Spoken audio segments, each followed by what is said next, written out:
না। আর এই রকম প্রোগ্রামিং ল্যাঙ্গুয়েজ কিন্তু একটা দুটো নয়, অনেক আছে। প্রত্যেকটার আবার নিজস্ব কাজ আর ক্ষমতা আছে। যেমন ধরুন সি, সি++, জাভা, জাভাস্ক্রিপ্ট আর অবশ্যই পাইথন, যেটা নিয়েই তো আমাদের আজকের মূল আলোচনা। তো চলুন এবার বিশেষভাবে শুধু পাইথনের দিকেই নজর দেওয়া যাক। এটা কিন্তু এখনকার সময় সবচেয়ে জনপ্রিয় ল্যাঙ্গুয়েজগুলোর মধ্যে একটা।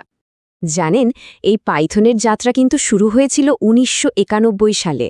প্রোগ্রামিংয়ের দুনিয়ায় এটাকে বেশ আধুনিকই বলা চলে।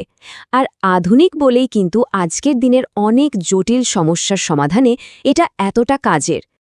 কিন্তু প্রশ্ন হল, পাইথন এত জনপ্রিয় কেন? এর কয়েকটা কারণ আছে। প্রথমত, এটা একটা হাই লেভেল ল্যাঙ্গুয়েজ। মানে কি?